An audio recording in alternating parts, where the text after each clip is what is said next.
holy smoke, scrambling like crazy behind this. Look at this. Tony, just for me and you right now, check this out. Check it out. Look who's calling.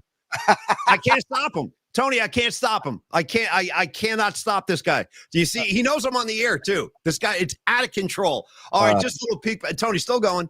Tony, get some more. Still going. No. That's number 4, dude. That's shout out Zeppelin 4. What's that? I don't know what that is. What's that?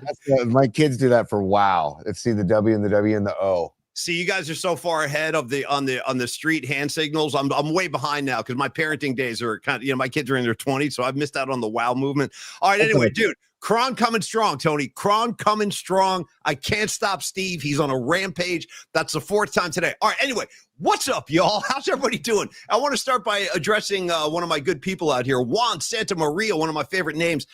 Welcome back to the community, brother. It's been a while. Good to see your face today. Pine Needle, Dom, Rags, all of y'all.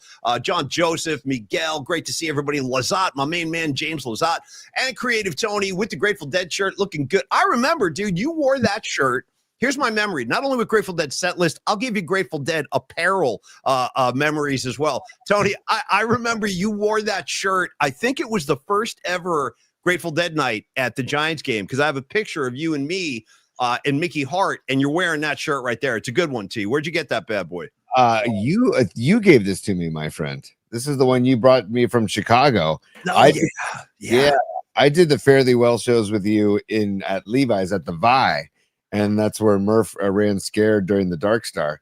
And then you went to Chicago, and then you brought me back this shirt. Because I remember I wanted a shirt, but I didn't want to deal with the scene of getting a shirt. And then you were kind enough to deal with the scene. And it is a scene, too, bro. It's a freaking scene. When I went to Dave Matthews a couple of weeks ago at Shoreline, the line for the merchandise was, I'm going to say, almost a mile long. And I'm really not exaggerating, dude. At Shoreline, you got to walk, when you walk up that hill to get to like the 200s and then the lawn. Bro, this line went from the entrance up the freaking hill by the concession. I've never seen anything like it.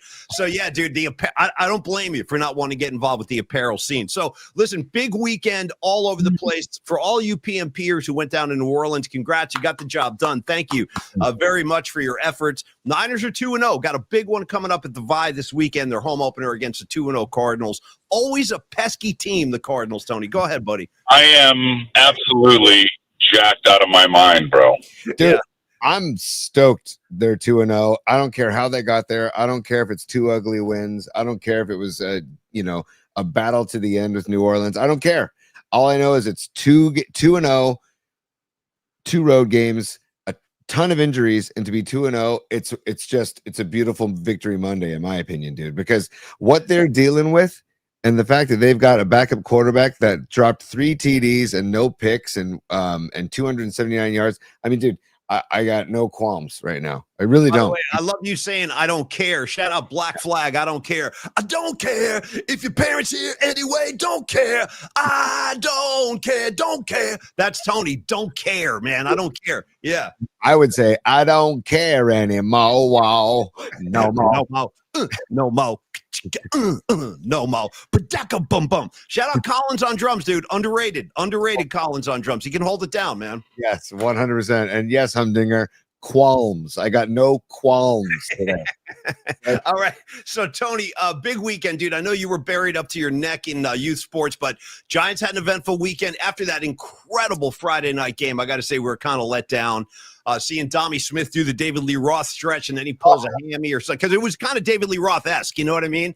Only thing that was missing was him jumping off the amplifiers, getting that kind of stretching ability, but he's out, and here comes Bryce Eldridge. So things are eventful in Giant Land. We got Kaiway Star in Arizona on the hill tonight. Meanwhile, the Chiefs lost, Niners win, so many good things. Tony, spin the freaking wheels. Tell me where you want to start. There are so many topics. We got to catch up on hot and sour. We got our Monday studs and duds. I mean, help a brother out. It's an overflow. We're overflowing.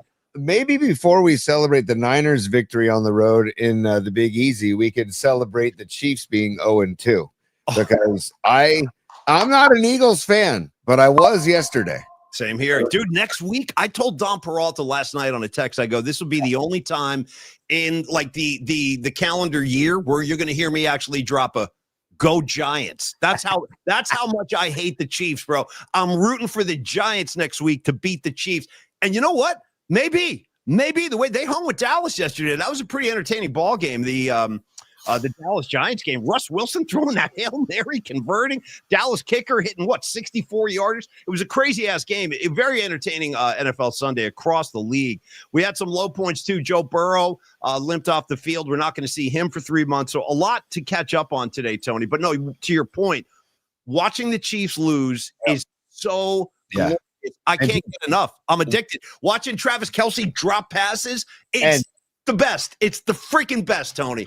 And watching Travis Kelce yell at his teammates, and you could read his lips saying, "I'm sick of this S." Well, guess what there, big guy? Maybe you want to hold on to the rock then. The ball hit him right in the hands. Whoops, right up in the air. Eagles pick it off. That would have been a touchdown, too. So maybe he should be mad at himself, you know? So maybe you need to stop being such a marketing machine with your bride-to-be and your brother's podcast and all your crap and focus on football. I don't know, just for a goof. I mean, dude, the guy is still actually playing well. He did play well other than that, but still, I'm like, dude, you're 0-2 now, bro. And the shine is coming off, man. The shine is coming off. It's so great. You know what would be the best? Go ahead. The balls on Andy Reid going for it on 4th down on his own 40. I'm like, dude, what do you, I don't know. I was like, there's like a machismo bravado with the Chiefs right now that I'm not into, and I was rooting hard for the Eagles. Yeah, I mean hard for like when Devontae Smith is dropping passes, I'm like, dude, like almost like he's a Niner, you know. That was the exact same way. I was applauding, I was yelling and cheering and texting people, celebrating with my friends. But I got to tell you, I got another question. I was thinking about this yesterday. Let's say the Chiefs have a rocky year. Let's say they win 10 games, 11 games, a little below their standard. You know what I mean? They don't make it to the Super Bowl. Here's my question, Tony. I know Taylor Swift and Travis, it's true love. Like, we've never seen a love like this in my lifetime. It's such a beautiful, tremendous, pure love. My question is this. Would Taylor Swift be dating this jackass if he was like a bench warmer on the Jets? You know what I'm saying? Like, it has to be the most high-profile team, you know, on the most high-profile stage to suit her marketing abilities or whatever. But that's my question. You want to find real love. Would you be dating, like, the third-string dude on the Jacksonville Jaguars? I think not. You know what I mean? Which makes me question the legitimacy of the love in the first place. Tony, go ahead. You have to question the legitimacy of the love because of the timing of the engagement announcement. It's all a marketing machine. I don't see her out here. She wasn't dating Tommy Cutlets DeVito, and now he's looking for a team. You know what I'm saying? The truth, I bet you Tommy Cutlets is a much better date than Travis Kelce. Travis Kelce's probably fixing his hair. He's looking in the mirror like he's shaking hands with paparazzi. You go out with Tommy Cutlets, you're going to get a great night out. You know what I mean? He's well-mannered. He's a Jersey boy saying, yes, ma'am, no, ma'am, thank you, please. He knows his manners.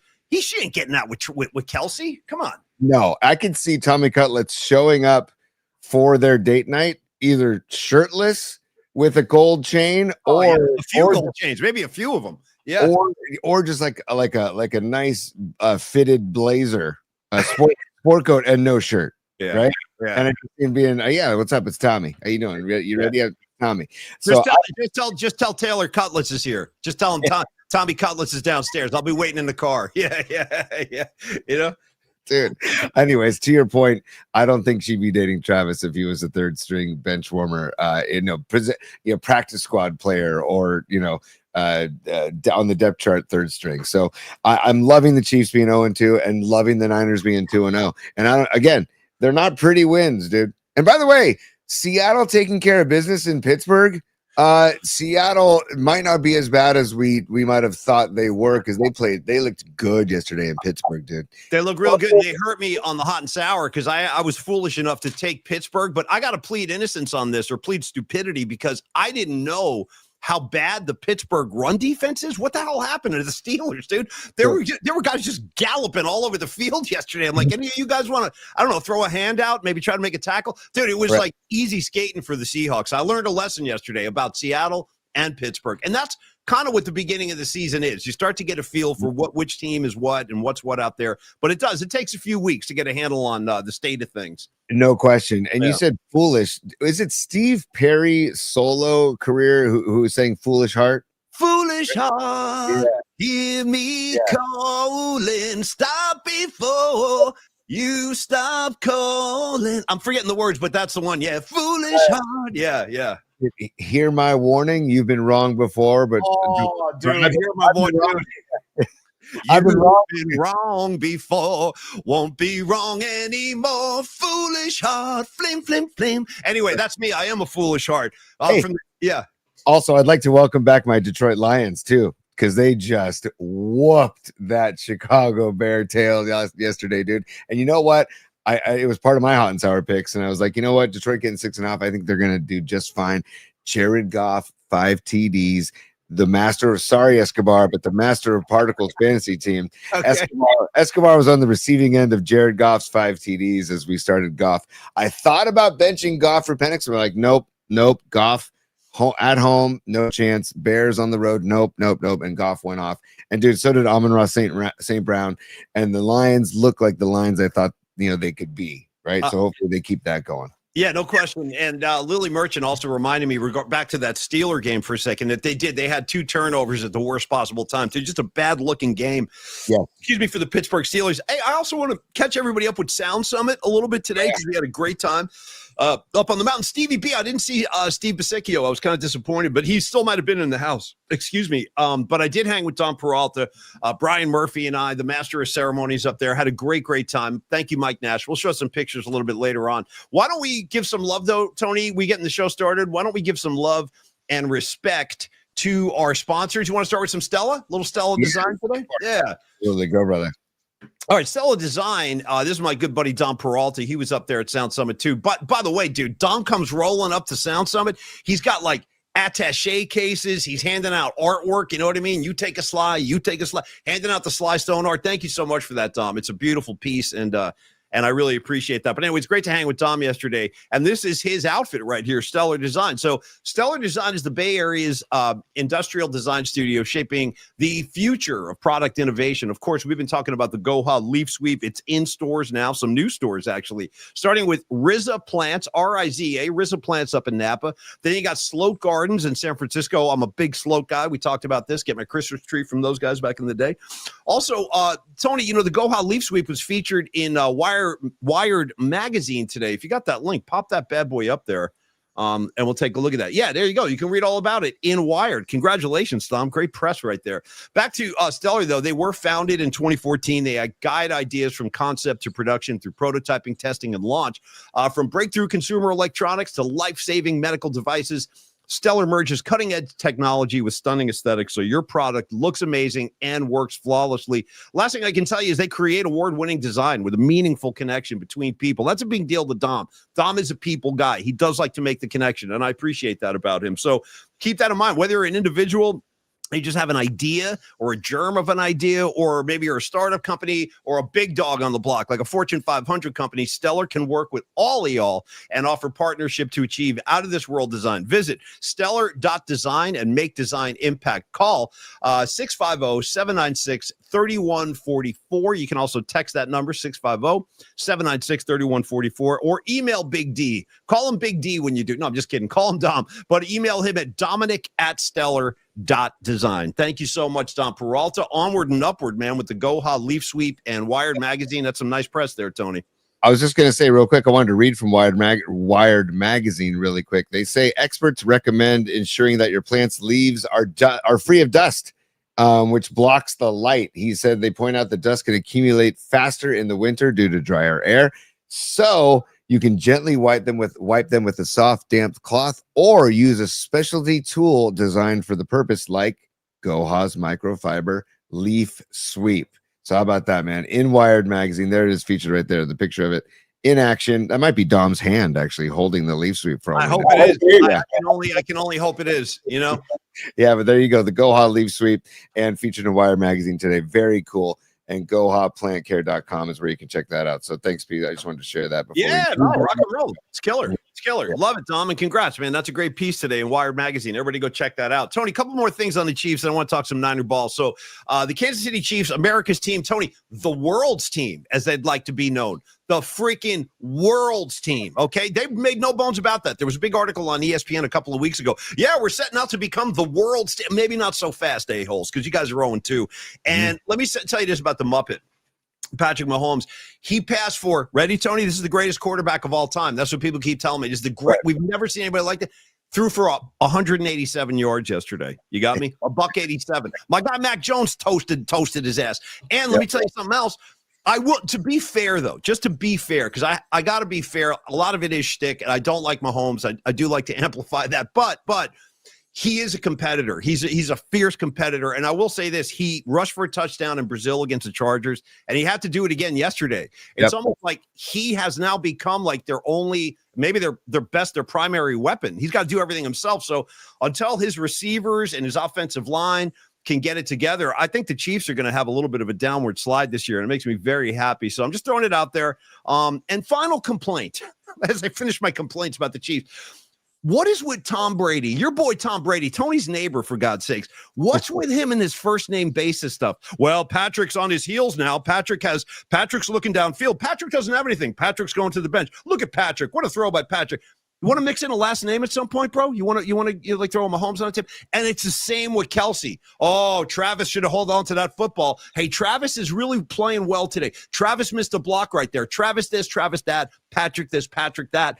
What are we doing, Tony, with Brady? Is he under the spell of the Chiefs spell? I think it's buddy ball with him, because he's obviously on a buddy like basis with all these guys, right? When he sees them. And so it's been a flaw of his since he went to the booth, that he's constantly just gone first names, like he would see them if he saw them in the locker room or saw them, out and about. Just give me the last name. I don't even want the first name. Just give me the last name. Right? I don't care. It just sounds a little too friendly. It sounds like he's on their side. It's not a good look. Yeah. And then it makes me wonder if you can be, are you biased in your analysis when you're just giving me first names? Just give me last names and move on with it. So I'm with you, Paulie. It is an interesting quirk of his. And I don't know. He's not bad in the booth, but it's like, yeah, dude, like I would just give me the last names, man. And I want to just throw a question out there, courtesy of John Joseph, who brings up a good point. Let's not forget, Tom Brady is one of the owners. He's got a piece of the Raiders. Yeah. How is he allowed? I honestly, isn't that like a conflict of interest on some level? Like that he's in the booth, he's an owner. I don't know. I've never seen anything like that. They've never had like an active owner broadcasting games at the same time. It's very weird. I wish we had Eddie D in the booth. You know what I mean? With a couple of scotch on the rocks during the game. God damn it, that fire in this guy. Just letting Eddie D run hot like that, it would have been great. But yeah, that is kind of a good point. I'm not sure what the legalities of the rules are on that one. That's really weird. I don't know. It's just Roger Goodell just letting it fly, basically, because he's Tom Brady, and Roger Goodell loves Tom Brady. And so it's just like, okay, yeah, sure. You want to be in the booth? Oh, you want to be a part owner of the Raiders too? Yeah, go for it. Why not? Could you imagine if all of a sudden, that'd be like John Lynch going to into the booth while being the GM of the Niners. Brady's not as drastic, but still part owner and in the booth. It's definitely a conflict of interest. I would think so. And then tonight, I'm sure, and I'm looking forward to the Raider Chiefs game tonight, because we're going back to Harbaugh, Pete Carroll again, dude, just like 10 years ago. San Francisco, Seattle. Now we got to go LA and Vegas, but really good looking ball game. And you picked you took the Chargers tonight? No, I took the Raiders plus 3.5. I took the Raiders plus 3.5 at home in Vegas, because I'm pretty sure, it's Geno Smith is going to air it out, and there's the Pete Carroll factor. Like Pete Carroll is a very good coach, and players respond to him. And they have that new rookie running back, and Brock Bowers, I think, is going to play as well. So it's like I like this Raiders team. They're not, they're not going to, win the division, but I think that they can. I don't know if they'll win the game, but I think they can cover. I think it can be a very tight game this week, tonight. And Brady is supposed to be in the house tonight in Vegas. He'll be in his Raider gear, dude. He walks around like I've seen him in all white, like a white Raider jacket, white pants. By the way, for the record, Tony, I've never worn white pants in my life, and I'm never going to, unless you get married or somebody and it's like, you know what, Paul, you got to wear a white tux. Then I would say, okay. But dude, it's not like I'm going to the store and I'm buying white pants. You ever chuck down a pair of white pants? Tell me the truth. Yes, I've done it once for a wedding, and then I've worn white pants, the same pair of white linen pants, twice. I was given these white linen pants to be there as part of a wedding party, and that was what you wore. We wore blue blazers, white linen pants, and I think we wore flip flops or something. But then I wore them again in Italy. And that's the place to do it. See, now you're talking. Maybe in Italy, I could pull it off. No, you don't like that. Okay, go ahead. Go. just indulge me on the story because you asked. Only because I want to know. Yes. And we're gonna get back to Niner ball and the NFL slate and some Giants ball too, because I'm a little ticked off right now about the Giants. But we were in Venice, and the group I was with, we had been carousing all night, and it's about 2 a.m. and I had to go. Number one, right? I had to go urinate, right? Number one, bro. I had to go number one. Fantastic. Go ahead. I love it. Good detail. I had to go number one, kids. Okay. Yeah. One of the locals that we were with was like, don't dude, do it in the canals. You're not going number one into the canals of Venice, I hope. For God's sakes, we're riding gondolas through there. Let's keep the scene clean. You know what I mean? One of the locals literally said, dude, you've got one of the biggest bathrooms in the world right there. Boy, he didn't. You're peeing on your people. Now you're peeing on your ancestry here. You can't do that. I'm just saying, I followed the locals' advice. Wow. And so we're right under the Rialto bridge, the main bridge in Venice. And I said, you know what? Okay, I'll take your advice. And it's 2 a.m. and I was feeling no pain. And I go and I step on the first step under the Rialto, and dude, I slipped and I fell into the canal of Venice. That's what you get. No, see, I got no sympathy. That's what you get. That's what happens. The Italians powers that be were like, we can't have this sloppy American coming over here. Knock his ass in the canal. Knock him in. Yeah. I mean, I slipped and fell. Right. The local guy, I forget his name. Let's just say it's Giovanni, right? Beautiful. I hope it was Giovanni. Giovanni. Oh, yeah. Go ahead. Yeah. Giovanni. I'm wearing white linen pants. I come back around the corner, and they're like, "Why are you all? What happened?" I go, "I fell in the canal. Can we just get back to the hotel and I'll change?" He goes, "No. Do you have any cuts? Do you have any scrapes? Do you have any open wounds? What?" And I go, I don't think so. Why?" And he goes, "Dude, like I said, man, that is just infection-ridden water. Shout out a little hepatitis C on your vacation. You know what I mean? I can't coming home with some hepatitis just for kicks. Yeah, dude." Paulie, I had to go to the front desk of the hotel and get like extra sponges and stuff, and I had to have a full-on scrub down in the bathtub of the hotel because I had fallen into the Grand Canal. So, well, listen, it happens, Tony. You know, these things do happen, especially when you're vacationing. All right, let's transition from peeing in canals to the Canal District in New Orleans. How about that transition? I just pull it out of thin air, Tony. It's a one-time only. No, but I was very pleased overall. I want to start with Mac Jones. I really liked what I saw from him. I thought he was composed. He made throws when he had to.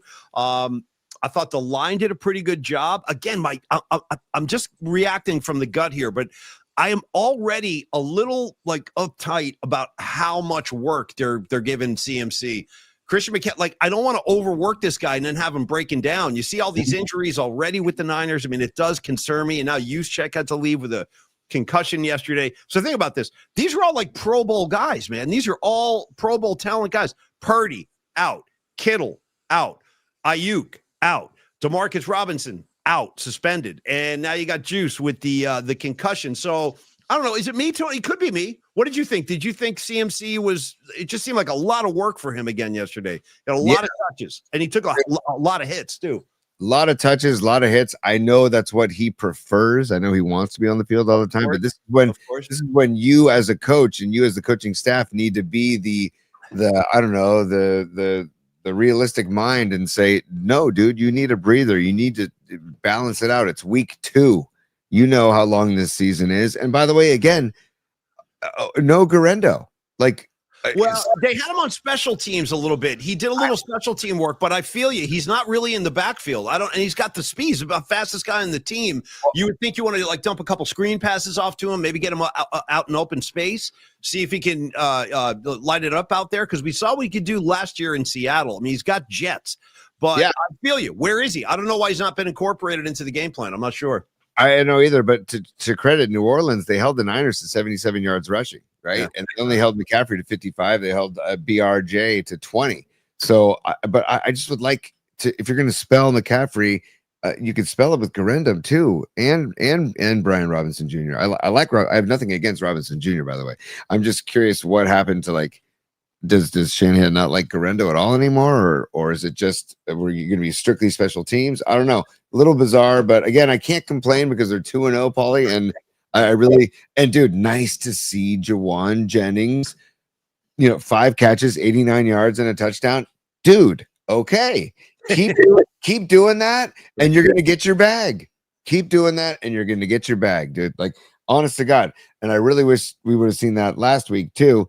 But maybe when you take 5 weeks off, you're going to be a little rusty. Tony, who do you complain to about wanting a bag? I want a bag of my own at some point. Where's my bag and where's Tony's bag? We're each going to need bags ASAP. So let's get on that, kids. Who's ever in charge of the bags? Tony needs one. I need one. And fill it to the brim. Fill it all the way up. My bag, Tony. Looking for my bag. Also want to shout out Jair Brown. I thought he made a couple of nice plays yesterday. Want to shout out, dude, the first touchdown of the game. How about Mac Jones finding Luke Farrell, bro? Yeah. You got a guy named Farrell out there. Shout out Luke Perry Farrell. You know what I mean? Making grabs for the Niners. Of course, I'm going to support a guy named Farrell out there. But it's good to see them like working. Last week it was Tonjes. This week's it's Farrell. Like, good to see some other guys stepping in Kittle's absence, T.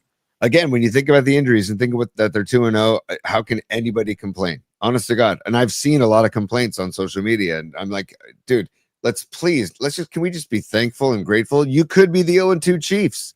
They could be 1-1, but instead they're 2-0. Right. And by the way, the NFC West is just going to be a juggernaut all season long. I think. I really do. The Rams, the Cardinals, and Seattle, like, they're all good teams. All 3 of those teams are good teams, and so it's going to be a dogfight of a season. I think, unless Stafford gets hurt, which is a good. He's kind of like. By the way, did you hear that Trent Williams was supposedly not going to play yesterday, and then he ended up playing? So I'm glad he played. But again, there are certain people in the NFL, because they're older and they're maybe wiser at times too, to take time off as well. But that they just get hurt every season. And I'm not wishing it on anybody, of course, but I just expect at some point for Trent Williams to miss a game or two. And that's where you got to bring in not for Trent Williams, but you got to, a tip of the cap to Connor Colby, this rookie out of Iowa who played for Barch, dude. And I want to say, yes, that's the other one. I forgot to mention Barch. He had to split too. He had to leave the game. Yeah. Yep, dude. So way to go, Colby. And I know they're high on this kid. They got him in the 7th round, dude. And he's filling in, and he played well. Something about Iowa Hawkeye football. And then Paulie, the special teams, except for Eddie De Niro's missed PAT, dude. What a way to get started. What a way to get started. I mean, like, right out of the gate, my guy Farrell scores. Here comes Pinheiro. Doink. Like, oh, Jesus, here we go again, man. What is it? And you know what's really interesting? It's not just in San Francisco.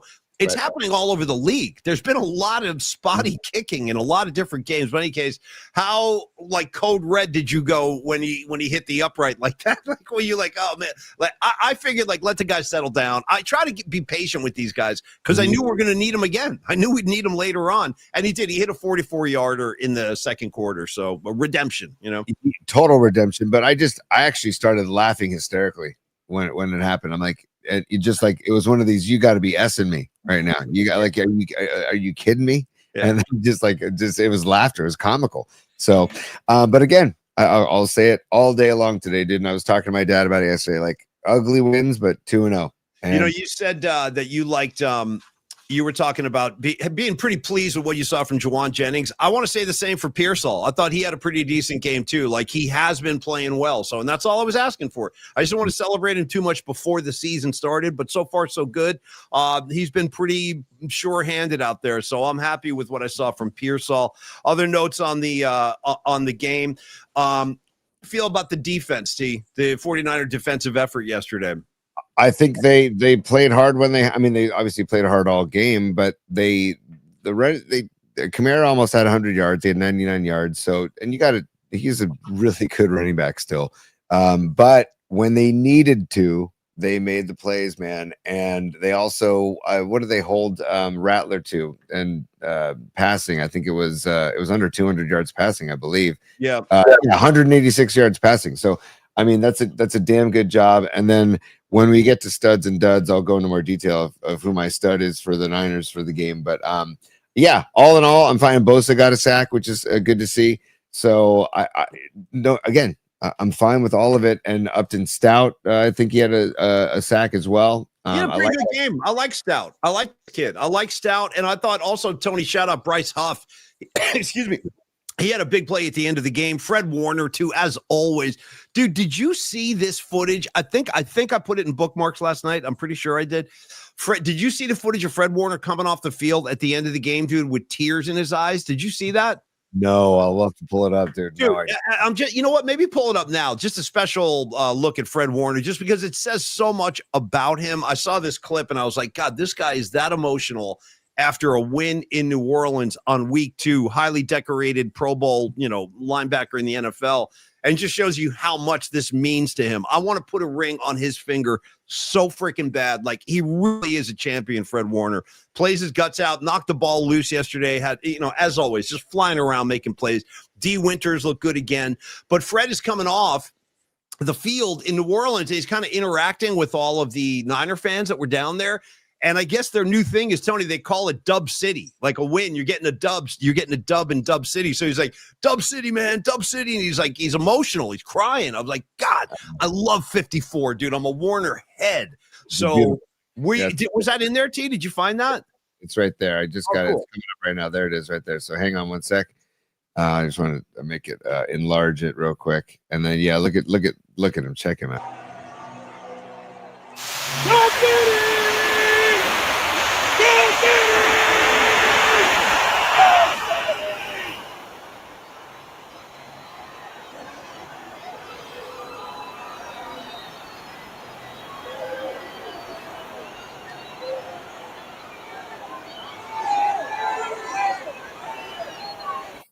Dude, did you catch the Mexican flag too? Did you see that somebody had the Mexican flag out because Fred Warner is part Mexican? Like, I love that. He has a Mexican flag. He used to. I don't know if he's doing it this year, but he used to have the Mexican flag on the back of his helmet. But I didn't catch that last night. I dig the flag coming off. Tony, we got a couple supers too. Let's help our buddies out here. I saw Los Digo flying by a couple of minutes ago as a super. Let's give him some love. Catch up with Los. I wonder if Los was happy. I didn't talk to him about the game yesterday. Wonder if Kelsey did the door test. It's sincerely Sonny from a Bronx Tale. Yeah, dude. You want to explain the door test, Tony? It really is a surefire way. It tells you who you're dealing with on any given date. Yeah, when you take a girl out on a date, you make sure that you open the door for her, right? So the Los D, it's from a Bronx Tale. And did Kelsey pass the door test with Taylor Swift?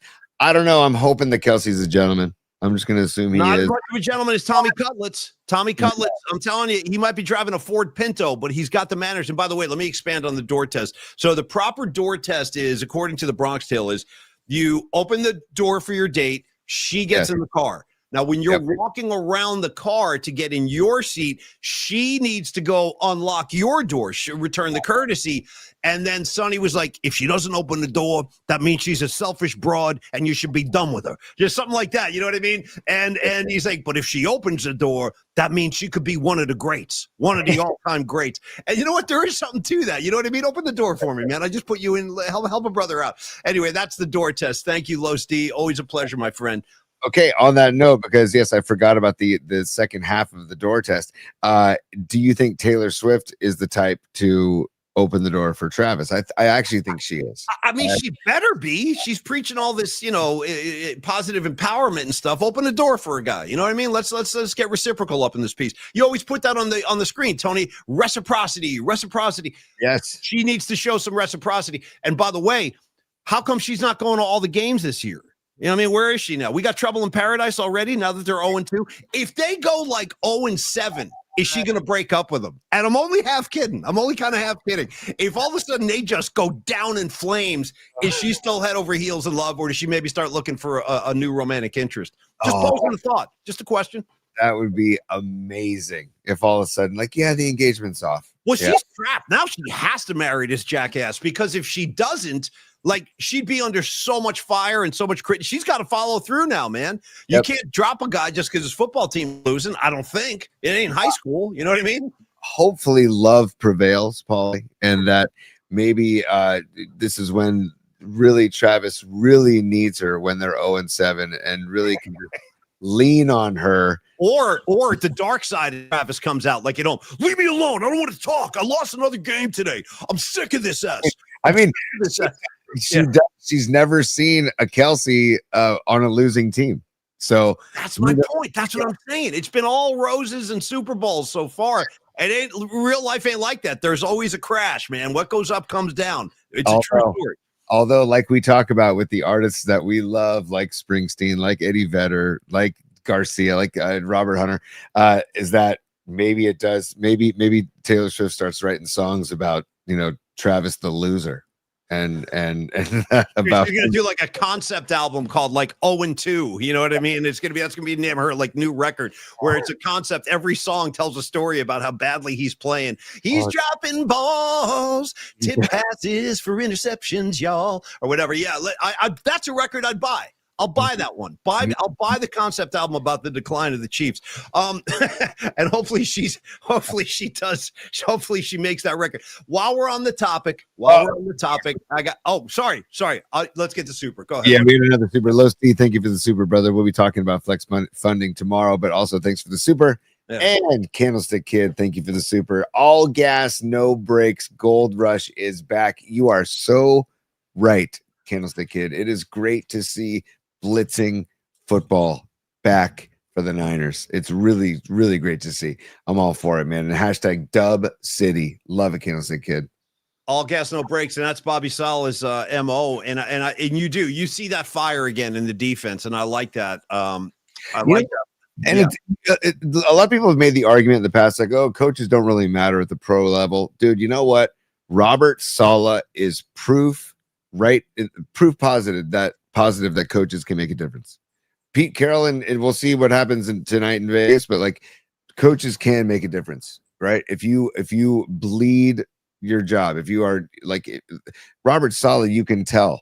I'm sure he puts in. I'd love to see how many hours he puts in a week with game planning and with scheming and stuff. So coaches can make a difference even at the pro level, man. I'm so psyched we have Saleh back, and seeing Warner and Warner's reaction. And by the way, can you imagine what it must be like for the Niners when they're in New Orleans in the Superdome and they see all that red?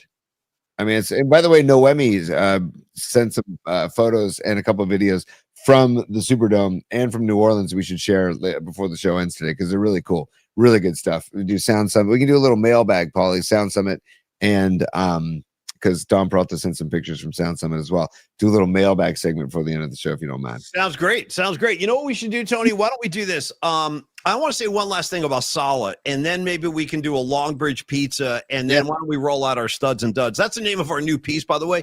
The best and worst of the weekend was just kind of pedestrian, so we wanted to spice it up, and we came up with the studs of the weekend and the duds of the weekend. We'll keep it clean. I got 2 names. Tony's got 2 names. Guys that jumped out at us over the weekend and guys that kind of underperformed, or just a bummer of a story could be a dud too. And we'll get into that in a second. But one more thing on Saleh. I was thinking, like, sometimes in the end, like if I was a coach in the NFL, unless my ego was so big that I had to be a head coach, I think being a successful OC or DC, defensive coordinator, could be like a really sweet spot for a lot of these guys. And maybe that's the deal with Saleh. Like, going to become the head coach of the New York Jets, I felt bad as soon as it happened. I'm like, that's a death sentence, dude. That's not good. The Jets have been abysmal for decades, and they look like they're going to continue to do that. So I never felt good about him going to coach the Jets. I feel great about him as a defensive coordinator. It's kind of like the Bob McKittrick mentality, where he was like, I'm an offensive line coach. That's what I do. I do it really well. We've got championships. I've got all pro linemen. My guys are diverse. They can interchange. They can switch spots on the line. Like, he perfected that job. Whereas, the head coach, you're the poster boy. You're going to take all the bullets and you're going to take all the arrows, and it becomes like you're managing people and personnel. Like, I think a defensive coordinator spot for Robert Saleh is the perfect spot for him to be in. I really do. No, Paulie, I totally agree. And some coaches are just meant to be coordinators or assistant coaches. My uncle Paul Tonelli, one of his favorite coaches of all time, besides Bob McKittrick, Paulie, is Bobby Turner, the longtime running backs coach for the 49ers under Shanahan. He's been with the Niners since 2017. And dude, players rave about this guy. And I want to say he's in his mid 70s. I'll have to look up his age, but he's old school. And he resigned to the fact that he is a great position coach. And that's what he does very well. And some people are meant to be head coaches and others aren't. And I think Saleh, the rest of his career, if he just stayed Niners D coordinator and got a ring, consider his career a success. You know, he doesn't need to be a head coach. He tried it, and the situation was bad. And I think he just locks into defense, and being a D coordinator allows him to lock in fully on defense and not have to worry about the other side of the ball, you know? And well said, Tony. And I also think, like, you can see the love out there. The guys like playing for Saleh. I also saw when the final gun sounded at the end of the fourth quarter yesterday, first thing I saw from a different angle, I was just looking at stuff online last night. There was somebody shot footage behind the 49er bench of the final seconds of the fourth quarter. First thing I saw was Fred Warner went running over to Shanahan and just hugged him at the end of the game. And I love that. I feel like the Niners have a good harmonious locker room right now. I watched all the post-game stuff, Shanahan giving away game balls, shouted out Bryce Huff after the game. That was really cool. And yes, Kyle McKiernan, good to see you again. The sky is falling in Kansas City, and you're coming to the right place because we're going to be celebrating that all week long. And again, as I said, I'm so anti-Kansas City Chief, I'm actually going to be dropping a Go Giants on y'all this weekend. If you give me enough points, I might even take them. I might, just out of spite. But anyway, Tony. Hold on. Utah, give me two. Okay. Two things. First of all, okay, you said, what does Kyle say? The sky is falling. It made me think of either The Sky is Crying, Stevie Ray Vaughan, or Kiss, Tears Are Falling. Oh, you want to go both? The Sky is Crying and Tears Are Falling. I'm going to marry the two, Stevie Ray Vaughan, because Kyle said the sky is falling, dude. By the way, I don't think Tears Are Falling gets enough love in the Kiss catalog, first of all. Great song, dude. Oh no, tears are falling. Dude, I read your mind like an open book, or I read your heart like an open book, something like that. Yeah, let Paul Stanley do his thing, you know. And Stevie Ray Vaughan, The Sky is Crying. So, I mean,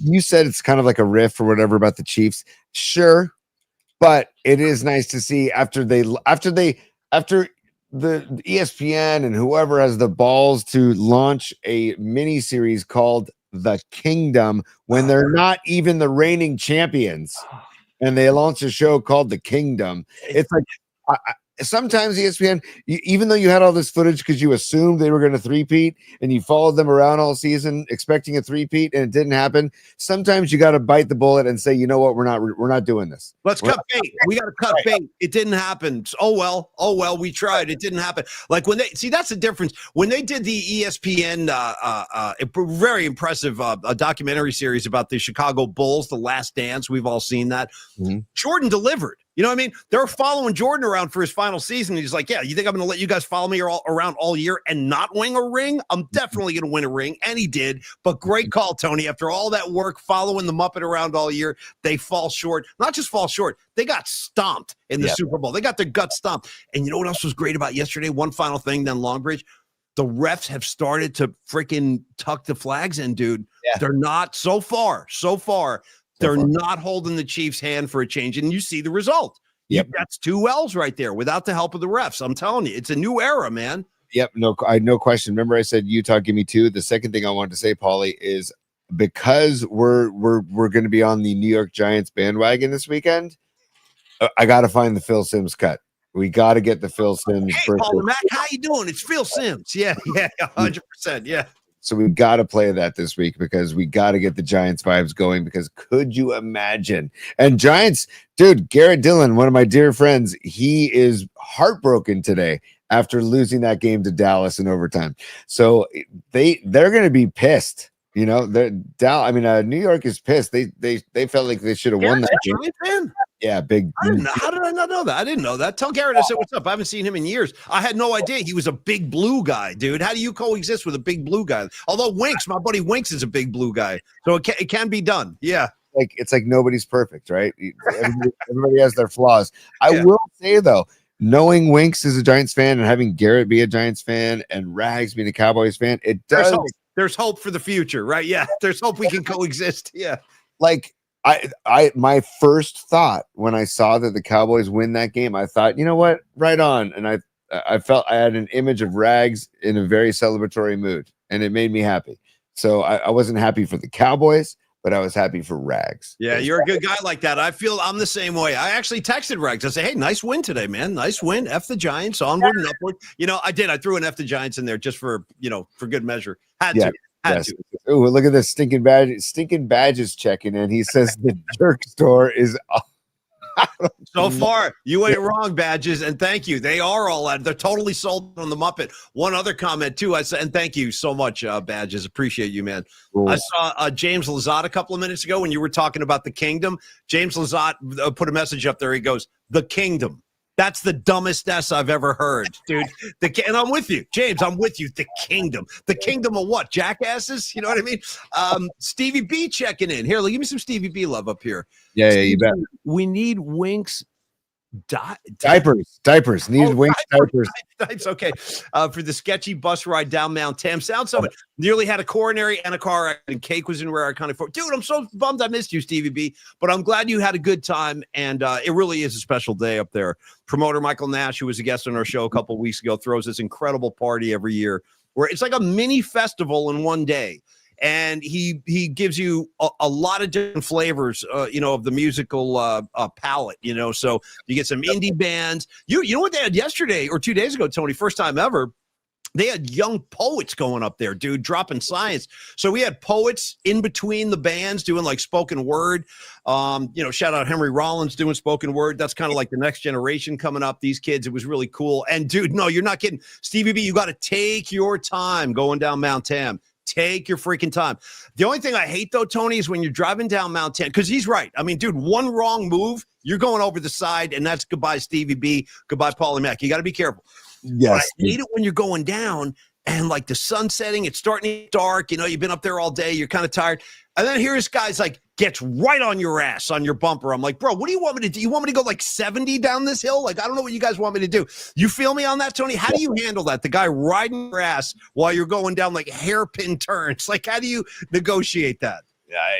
All of a sudden, I become a religious man. All of a sudden, and just kind of like I put my I don't know, because that whole drive is the roads are tight. Yeah. It's like it reminds me so much of when I hiked what's called the Kalalau Trail in Kauai, and it's an 11-mile trail, and it goes along the Nepali coast. But there are parts of the trail where the trail is so thin that you're leaning against, basically, because to your right is just straight cliff down to the ocean. And if you fall, it's because it gets sketchy past like the 4-mile marker.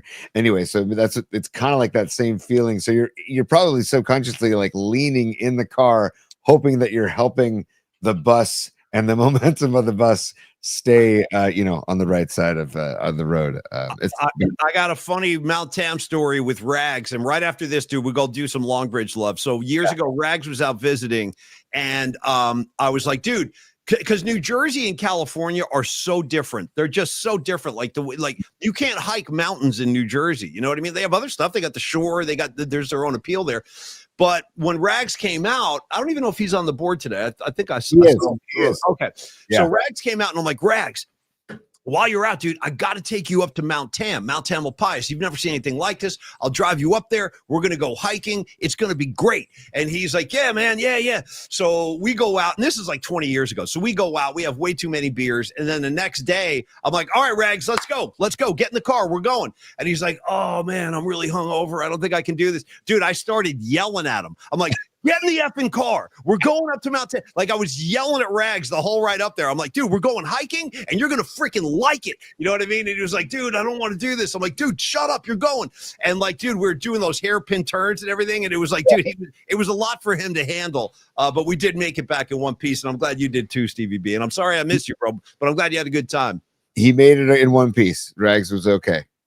Yeah, there's Rags sweating my ass off, all hungover, totally, 100%. And I was yelling at you that day. I don't usually yell at Rags, but that day I was like, I don't want to hear it, Rags. Get in the car, put your belt on. We're going up the mountain, damn it. And he was okay. And I remember a couple times, Tony, I was hiking angry. You know what I mean? I was like hiking. And then I'm like looking around. I'm turning around to see Rags, and he's like all sweating, and he's like, oh, man. I'm like, let's go.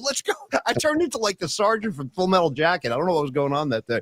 I really wanted you to see Mount Tam. I think it was, Rags. And then, well, I can't tell the full story, but yes, I did take you to Tommaso's for dinner. Great memory, Rags. I took him to Tommaso. You got to go to Tommaso's like a gentleman, you know?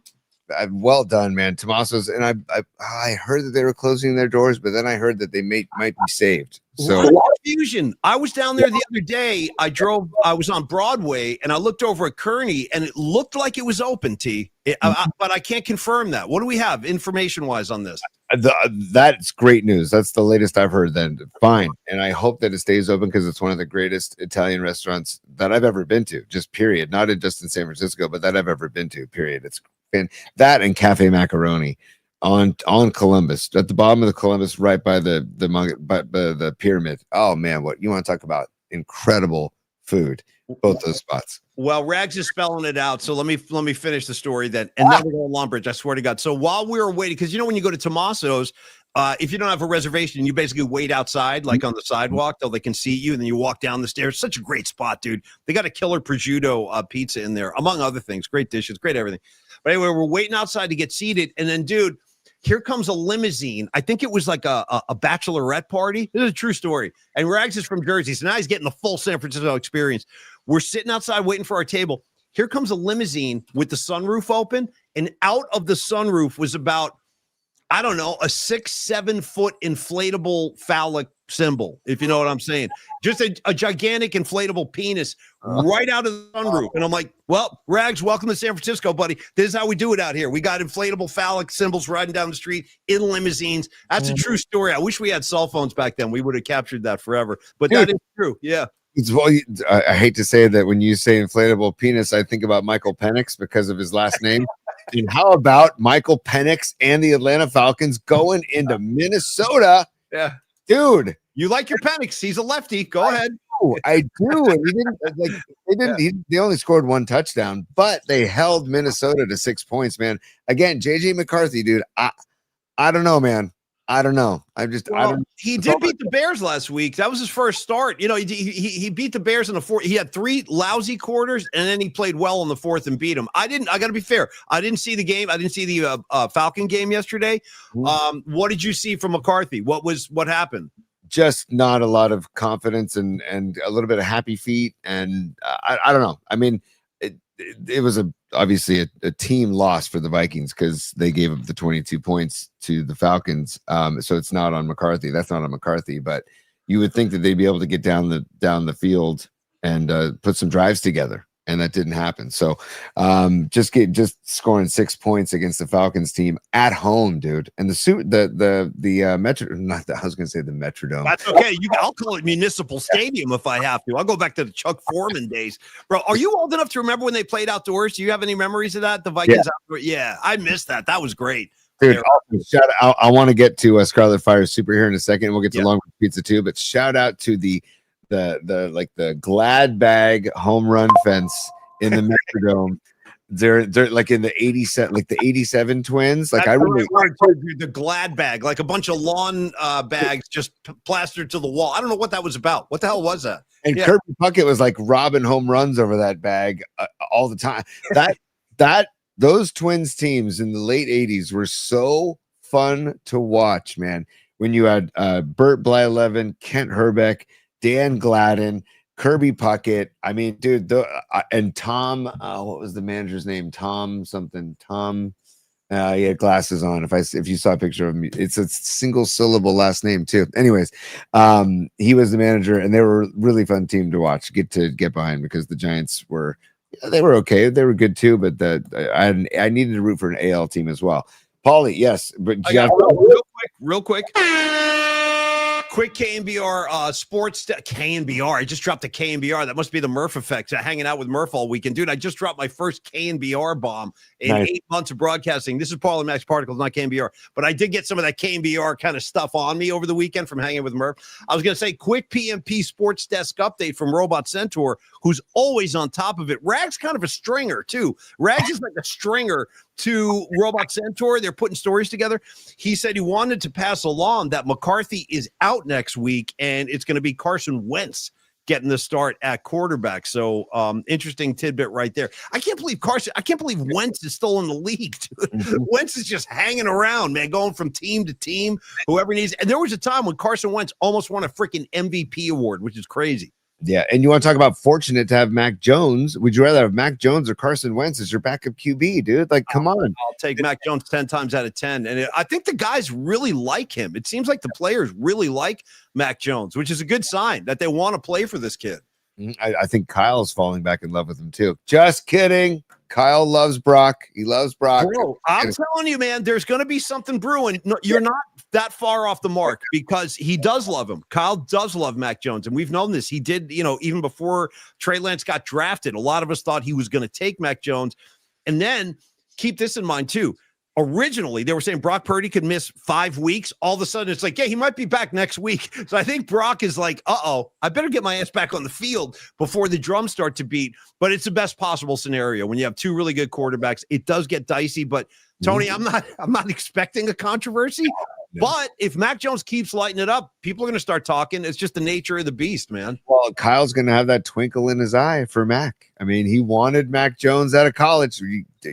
We all remember that. I'm just saying, and I'm not saying Kyle doesn't like Brock Purdy. I'm just saying Kyle wanted Mac Jones as his QB in that draft when they took Trey Lance. That was documented. But anyways, Paulie and Robot Centaur, part of your update.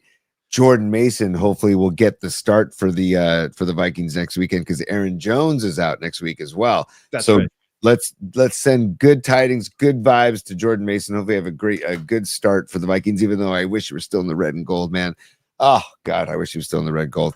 Paulie, we got to move on to Longbridge Pizza. We got to do our hot and sour picks. We got to do studs and just review our hot and sour picks real quick. Studs and duds. And I also want to share some pictures as well. So okay, so let's start with some Longbridge love. Shout out to Longbridge Pizza. If you guys were catching Giant games at the Yard this weekend, hope you went out and had a good time. Even though the Giants had a pretty rough go of it on Saturday and Sunday, Friday was like a fairy tale game, dude. It was like a motion picture with that. First of all, Verlander pitching his guts out for 7, and then Patrick Bailey with the grand slam. That was amazing. It was an amazing game. Murph and I were up on top of the mountain Saturday, Tony, talking sweep. We're like, we're going to sweep these a-holes. So we're going to sweep them. Obviously, that didn't happen. So they call up Bryce Eldridge. But my original point was, if you were down at the Yard this weekend, I hope you stop by Longbridge Pizza on 3rd Street in the Dog Patch neighborhood. We've been talking about it for a while. But if you're new to the show, get on down to 3rd Street, 2347, few blocks south of Chase Center, and walkable distance to Chase and to Oracle Park, or ride the scooter like Tony does. If you want to do that, go ahead. I rode the trolley like a gentleman. You know what I mean? Me and Humdinger 87. I had Escobar with me, Los D, bro, just riding down the freaking trolley. So my point is, there are a variety of ways to get you to and from Longbridge to the game at the Yard, or if you're going to Chase for some Valkyries ball. They got playoff basketball happening right now. So stop by, join the Vibe Tribe, see why Neil Denardi, the owner, the namesake, see why has created this community a lot like ours. They call it the Vibe Tribe. They got a great social media handle, too. Check out Longbridge Pizza on Twitter. They post all kinds of cool stuff. And they're very active in the community. Neil Denardi is one of these really thoughtful guys he's a South City kid, and he brings that whole flavor to everything he does. And he's always trying to help out the community. That being said, Tony, do we still have the slices for Sami going? Yes. If you want to reintroduce that today, that might be a good idea to put that up on the screen. And just know this. The pizza selections, they're at your service, whatever you have. Try the Polymac Particle Pizza. I'm a big fan of the Nico Pizza. Neil named that one after his son, Nico. The sandwiches on Wednesday are outstanding. We had the drunken chicken parm last week. The Vinny's Gabagool is always waiting for you. But, Tony, I'm going to hand this over to you so you can talk about the Slices project for Sami a little bit. Well, I want to talk about a couple of things, Paulie, but Slices for Sami is happening on September 29th. It's a benefit for their friend in the dog patch who has his own coffee business right there in Potrero Hill. He had a bicycle accident in the dog patch, and that neighborhood takes care of each other. And one way is that Neil Denardi said, you know what, let's do a fundraiser. There's, I think, 6 different pizzerias that are going to be at Longbridge September 29th. There's going to be a comedy hour, and we will have the Eventbrite website on our YouTube page on the links tab. Just click on links if you want to go. We would love to get some of the PMP Familia there. I'm telling you what, if I can make it, I'm going to go because I really want to. All you can eat pizza and comedy, and for a good cause. Neil and all of these other pizza chefs and pizzerias are giving every single cent that made from this night to Sami in his recovery from his major cycling accident. So slices for Sami is going on. And Paulie, I also wanted to share this. Look at Neil Donardi and our guy Stinking Badges. That's Greg. We don't need no stinking badges right there. And Neil Donardi, the guy's calendar is, I don't know how he has time to rest, because obviously he was making pizza somewhere this weekend, and that was going to be my point. Neil, you can hire Neil to do corporate events or contact Longbridge Pizza and talk to Neil about coming to your event and making pizza on site. He's going to be doing things for my kid's school, which is also Neil's kid's school now. And it looks like he was at an event here with Greg. We don't need no stinking badges. So I just want to show, and look at the Italian Giants jersey on Neil. That's badass, bro. I need one of those, man, with the red and green. That's killer. That's a killer. I've never seen that jersey, but nice, dude. Great photos. Great photo. Yeah. I wish I had that slice right now. Looks good. Neil just is a man about town, and we love him, and we thank you so much for the support.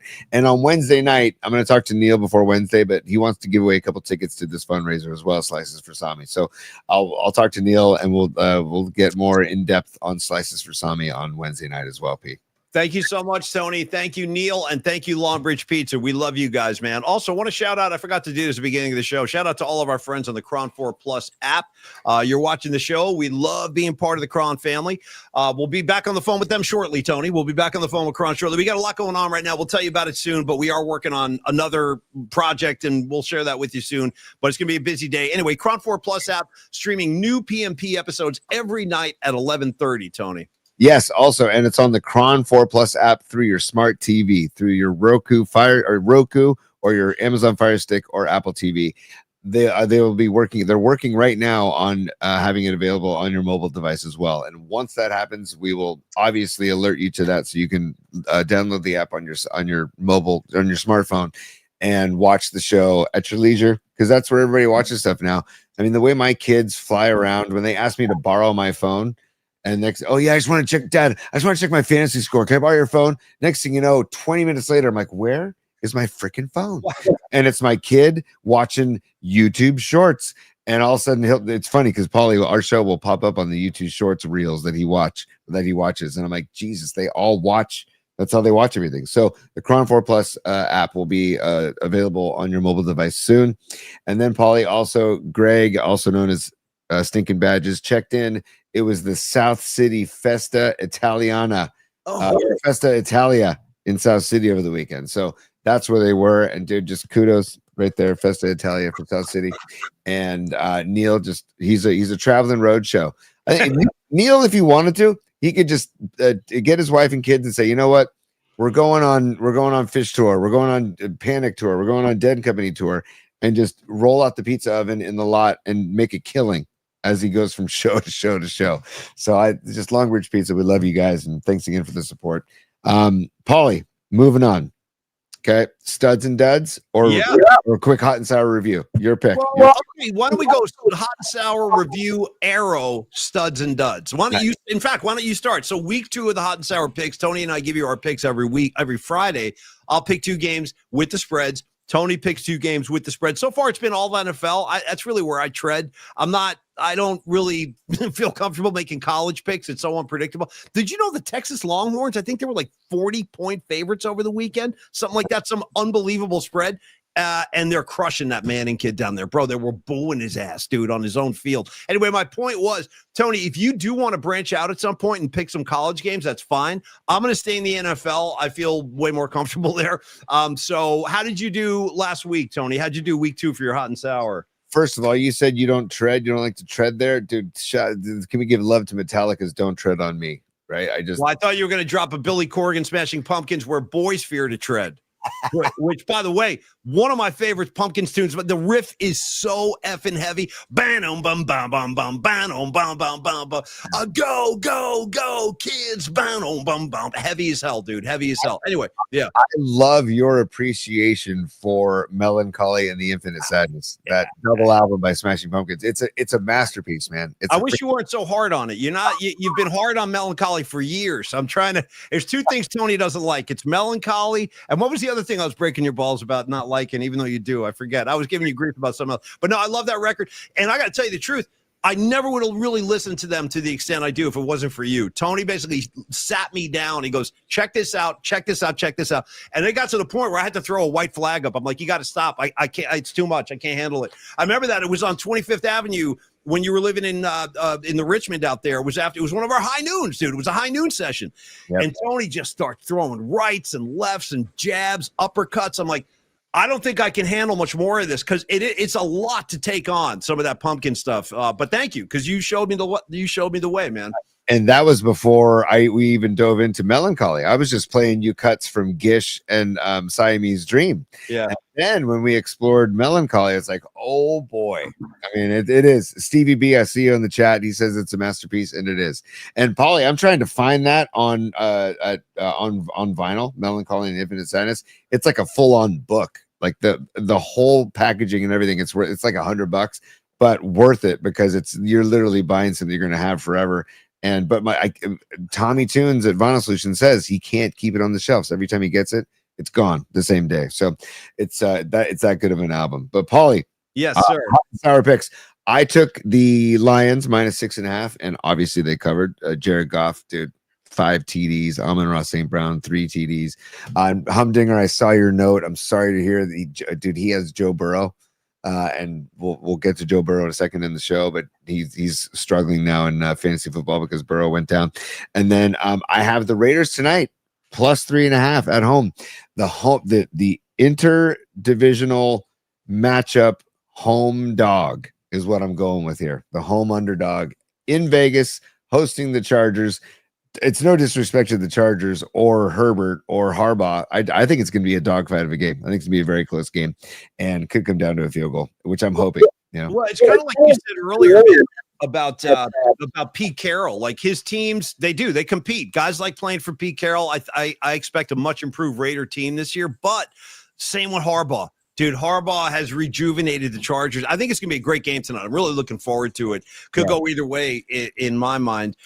Anyway, for my picks, Tony, I went 1-1 again. So I'm 2-2 after 2 weeks in the books. I missed on the Steelers game. I took the Steelers at home against Seattle, given 2.5 points. And obviously Seattle just kind of blew them off the field. But I did hit on the Bengal game, which was surprising because Burrow left the game. Obviously, we just talked about it with the toe.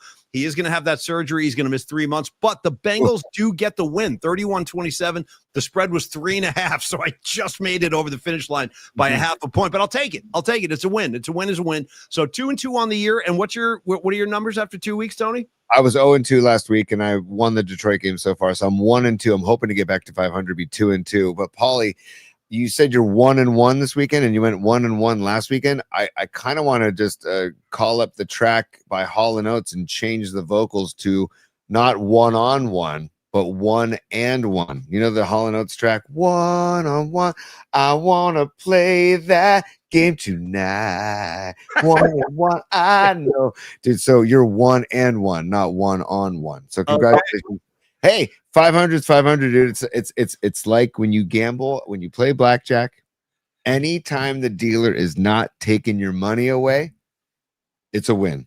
So the fact that you are 500, you're Jerry Seinfeld, even Steven. Everything evens out, right? Yeah. That's like Kramer. Kramer looks at Jerry and goes, "You're even Steven. You're even Steven." And he goes, I think I am even Steven. But no, I'll take even Steven. It's like you said, as long as you're not losing, you're doing okay. 500 is fine in our neck of the woods, dude. I ain't Jimmy the Greek over here. You know what I'm saying? I'm just picking games off the seat of my pants.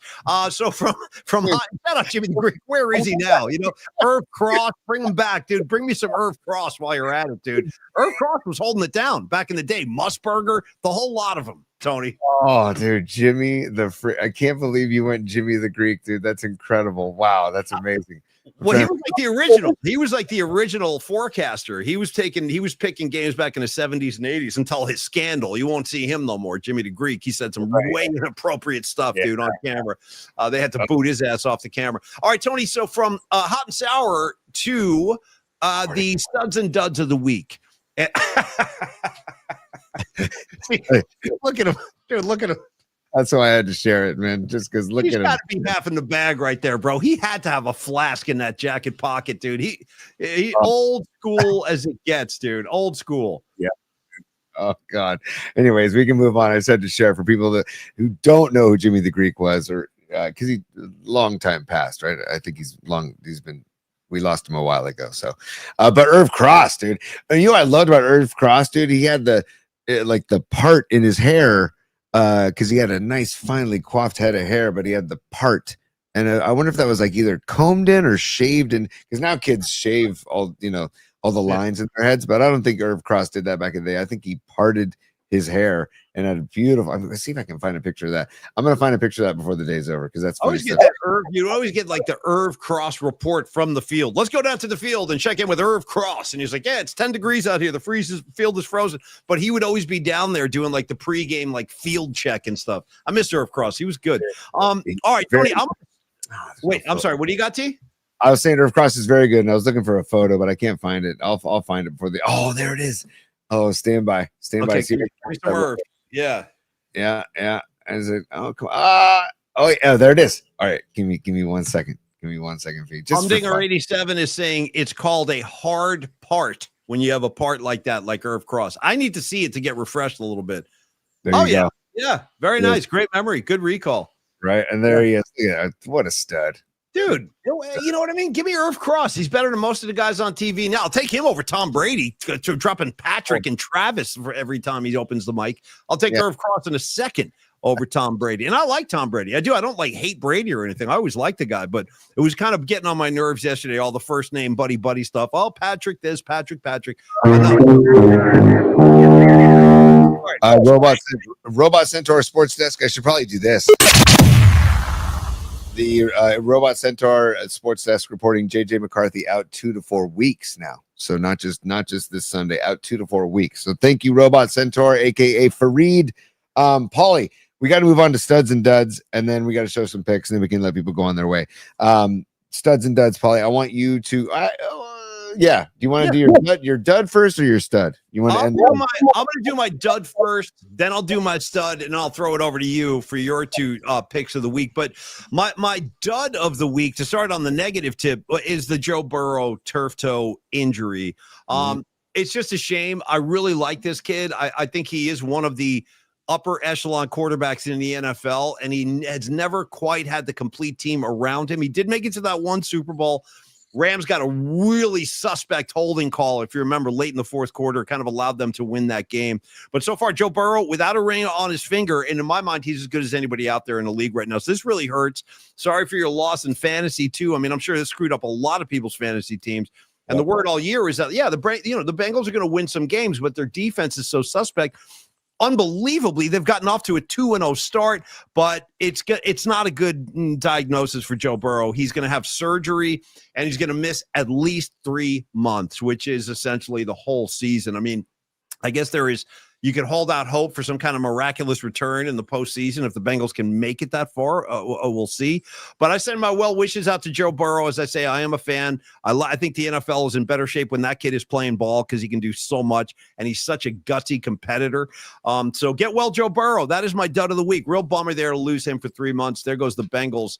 Realistic hopes. For my stud of the week, Tony, I'm going to stay in New Orleans, man, and I really want to give some love to Mac Jones. He's the guy I'm going to pick today because, kind of getting thrown in the fire, not expecting that he would be starting week 2 of the season. I mean, in today's NFL, like Tony was saying earlier about Trent Williams, guys do miss games. 17 games is a long slog, man. These guys their bodies get pounded. So not unusual for a quarterback to miss a game. I think it happened a lot sooner, though, than most of us hope. But Mac Jones stepped in, played really good football. Tony, some numbers for you. He went 26 of 39. He threw 3 touchdown passes, man.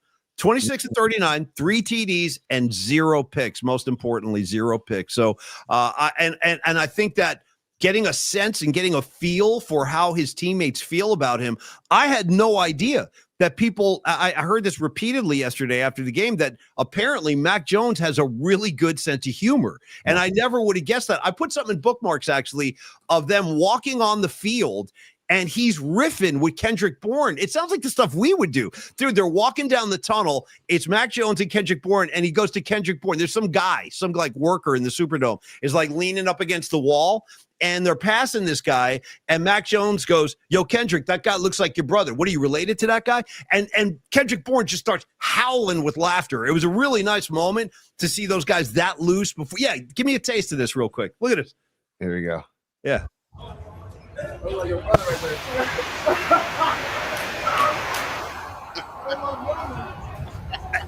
Now, Tony, that might seem like a little thing, but to me, that's kind of a big deal because this is a backup quarterback, man. This is not the leader, the starter, but the fact that he's that loose and that comfortable with these guys, and I heard that repeatedly, he's got a great sense of humor. So for the 3 touchdowns, for the 0 picks, for the team chemistry, and for helping the Niners get to that 2-0 mark, and I would expect we're going to see him again next week in the home opener, unless Brock suddenly miraculously feels so much better that he can play, but it's unlikely. I think it's likely that we'll see Mac Jones next week. So onward and upward, Mac, you're my first stud of the week. And with that, Tony, I'll hand it over to you. What do you got for me, buddy? Dude, I'm going to go stud first, then dud. And we kind of, I don't know, teased it earlier in the show. And I love what you're saying about Mac Jones. And by the way, Kendrick Bourne, 3 catches.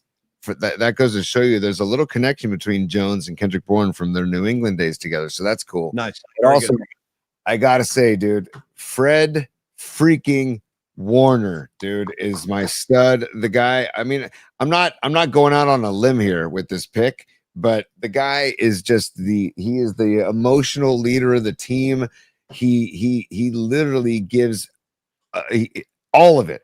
All of himself is on the field.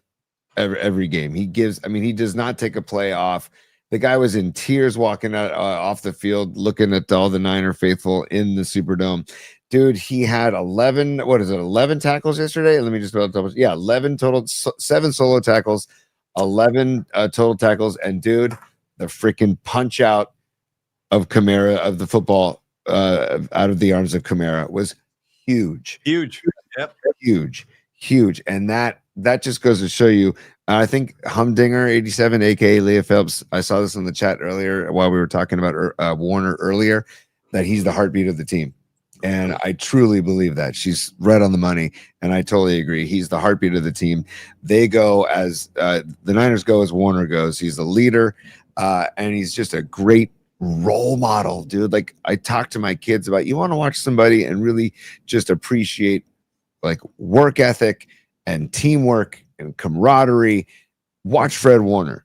And so he's my stud of the week. He's my he's my favorite Niner right now. It's not even close, to be honest with you. I love, he's a throwback player, man. Like, he would fit in with those 80s Niners teams. He really would. And so I love Fred Warner. He's my stud of the week. My duds of the week are you were doubling up. I love this. Go ahead. Let them fly. Let the duds fly, man. This isn't a person, Paulie. It's the tush push is my dud of the week. Even though it helped the Eagles beat the Chiefs. It was out of control yesterday, Tony. I believe, top of my head, they tush pushed 7 times and 5 in the fourth. Dude, they were tush pushing down the field, essentially. It's not football, dude. And Andy Reid's losing his mind on the sideline. I'm like, you know what? I would be too. And if I was a Chiefs fan, I'd be losing my freaking mind yesterday because it's not football. I'm watching Saquon Barkley literally grab Jalen Hurts' ass and push it forward like 3 yards. I can't. I would do that just for fun, just to get a handful and some cheeks, and you know what I mean? Give it a push. By the way, real quick, before you carry on, sorry to interrupt you, but this is pretty good. Scarlet Fire checked in because I said, Tony, let the duds fly. Scarlet Fire coming in true Jersey riffing fashion. She goes, this is what it sounds like when doves cry, flump, flimp, flimp, flimp. When duds cry, dude. This is what it sounds like when duds cry. We might need to work that into a show open. That's really good. That's good, Scarlet Fire. Thank you. Let's hit the studio. I'm down. Anyway, back to Saquon with a handful of cheeks. Go ahead. I did. By the way, Scarlet Fire also checking in. She said that she saw a tush push in a high school football game this weekend. So here we go. Oh, that was SI. She went to the SI game. I wonder which team did that. It was SI versus Acalanes, and it was I think it was on Amazon Prime. By the way, the game was broadcast on Amazon Prime. My brother-in-law Rob Marcoletti, who's the assistant athletics director, he sent me a message. And by the way, side note, as Ralph Barbieri would say, parenthetically, he was a big parenthetically guy. Parenthetically, I'm going to drop a parenthetically real quick because I've wondered about this. These, high school football games, dude, they're on ESPN, they're on ESPN2, Amazon Prime. That can't be good for the kids. I mean, I know it's really cool, but dude, showing like nationally, because De La Salle played a couple of teams from like Texas and Florida, Las Vegas. The games would be on ESPN. I'm like, Jesus, this is getting crazy, man. I mean, it is exciting, but I wonder what that does to the psyche of like a 16-year-old kid who's now being nationally televised. It's a lot. I'm just saying, they're still kids. They're little kids. So, Paul, it's a total juggling act. I totally agree with you. Like, they do the Bruce Mahoney baseball game. They do it at Oracle Park, and I'm like, okay, I see. Oh, that's cool. I do. But I also, when I played in the Bruce Mahoney game in high school, which is like the main rivalry between my school and Los D's Sacred Heart Fighting Irish, we did it at high school fields where you would have 5,000 people and it felt like 50,000 people because they're packed into a high school field. It was an incredible environment. Now you're playing at Oracle Park where 5,000 people feels like 10 people. You know what I mean? It's kind of a really good call. I actually, you know what, dude? I can remember prior to my kids going to De La Salle, I can remember watching De La Salle like state championship games on TV that were played like in the Oakland Coliseum. And it's the same kind of thing. There would be like a couple of thousand people there, but it mostly looks like empty seats. It's a weird experience. Anyway, I just wonder like if that's good for kids in the long run, nationally televising these games. But I interrupted. My bad. Go ahead, T. This is from the Pine Needle Sports Desk, who is also, I think he's one of Robot Centaur's assistants. He says Jaden Daniels now questionable with a severe knee sprain. I didn't see anything yet. I haven't checked it out, but I'm taking Pine Needle's word for it. Thank you for the heads up on that, Pine Needle. Jaden Daniels now battling a severe knee sprain, questionable for the week. So FYI on that.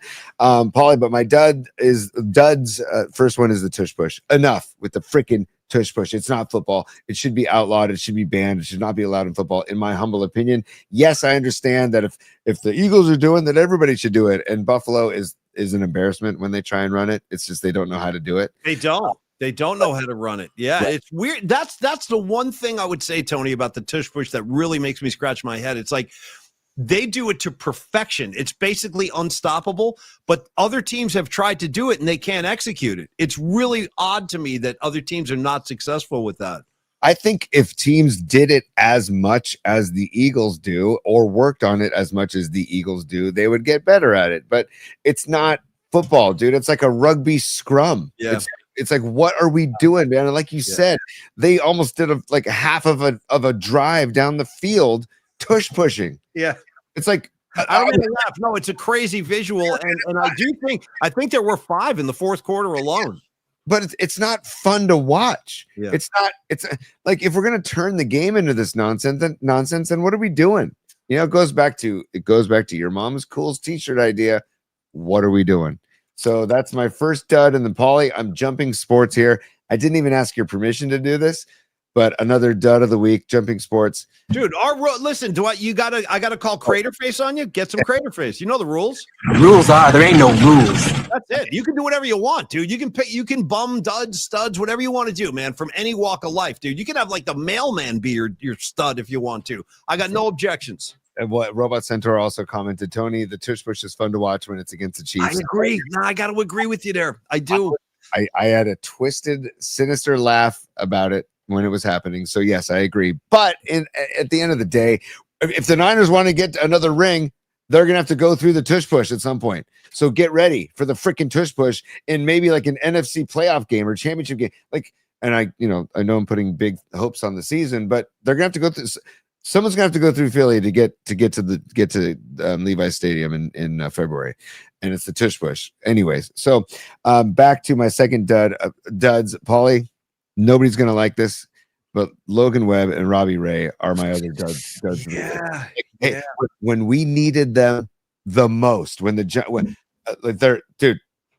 For a moment in time on Saturday, they were physically tied with the Mets because the Mets had already lost. And I'm like, here it is. Here's the door is open. The door is open. And we have our two aces going Saturday, Sunday. Here it is. And they both not only lose, but Robbie Ray can't find the zone. Right. Logan Webb gets lit up. I'm like, that can't happen when you have your two studs. That can't happen, dude. So they're my duds of the week. You didn't ask for baseball duds, but they're my duds. Great. No, I'm glad you worked that in actually. And feel free to do that, bro. You can work in some Warrior stuff if you want. Throw Kuminga on the pile if you need to. I'm fine with that. I just want to say that I agree with you. I totally agree. And that's why I thought what Verlander was able to do Friday was so damn impressive. He really has, I think, taught us all a valuable lesson. Don't be so quick to write off a thoroughbred like that. Like, yes, he had a really tough first half. And when he did pitch well, the Giants couldn't score for him. But I'm telling you, post All-Star game, he has been the Verlander or close to the Verlander we all grew up watching. Yep. So I thought what he was able to pull off was really, really amazing. I mean, he pitched his guts out, dude. 7 innings of 1-run ball. That was enough to keep him in check, and the Giants get that win.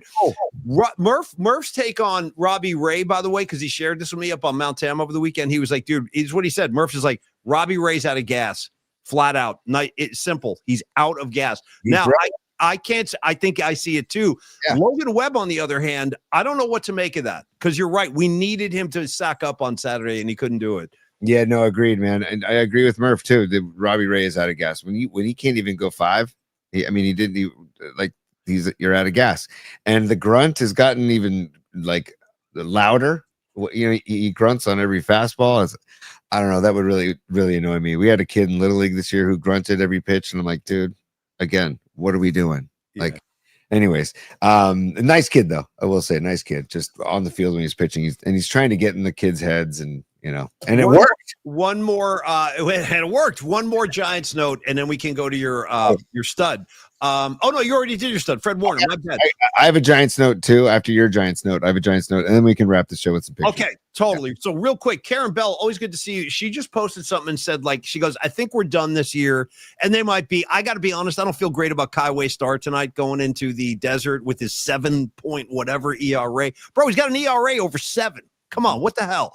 I hate to pin my hope, but maybe he'll pull something out of the hat tonight. I hope so. But Karen Bell goes, I think they're done this year, but it's setting up nicely for next year. Yeah, that's exactly right. Because think about 2010 when they won that World Series. That wouldn't have happened if it wasn't for 09. Like 09, the wheel started, like it started, like the process was beginning. You knew that was going to lead to something special, and it did. So maybe this is like the setup year for 26 because the second half has been great, and they still could get in. What are they, a game and a half out now? Is that what it is? Yeah.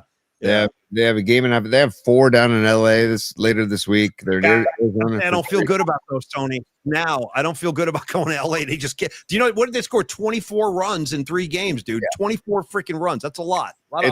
It's like if you want to, you got to go through the tush push to get to Levi's this February. You got to go through Shady Shohei and that lineup. And Mookie Betts and Freddie Freeman and and freaking Michael Conforto. He should be another dud because where was that last year, dude? I want to show Michael Conforto something. I stole this off my friend Mark Christensen in high school in New Jersey. When he used to flip guys off, he wouldn't raise them like this. He would point right at you like this. So yo Conforto, dig this, buddy. Blazing guns, Marky Christensen style, right at Conforto, because I feel the same way. Watching him hit bombs, trotting around the bags. I'm like, you know what? F this guy. Murph and I were crushing Conforto on Saturday, crushing him. Good. I feel you. The last thing I want to say is social media was crushing Matt Williams on Friday night for sending Grant McCrae on the tag up play to try. And I just want to say, and I said it in the moment to the people I was watching the game with, I was yelling at the screen, send him. And I back that, and I want to tip my cap to Matt Williams for being aggressive because at that point in the game, you want to make them make the play. And if that throw is offline at all, McCrae's safe because of his wheels. But tip your cap to Pajes. He threw a freaking seed, threw a dime right on the plate. and the catcher barely had to move to make the tag. If that throw is offline at all, which many throws to home are offline. If that throws offline at all, McCray's safe, and Williams looks like the hero. Hey, watch this, you guys. Watch me teach America how to disagree and still get along comfortably. We don't got to be at war all the time. Maybe I'm the guy who needs to calm the waters out there in America. But let me tell you this, Tony. I totally disagree with you. But that's fine. No, it's fine because this guy, Tony's baseball IQ is way higher than mine. But in my mind, the ball was just simply too shallow. It was just it was too easy of a play. Now, if it was a little bit deeper, send him. Let's go. Force him to make a play. But that ball was very shallow outfield grass. I just didn't like it. I'm like, you can't be going on this. Oh my God, he's going and he's out. You know what I mean? Like I saw it coming before it even happened. So I disagree. But at the end, it worked out. They won the game. Well, I'm going to disagree with your disagreement because perfect. A lot of things have to happen perfectly for that play to happen, and it did.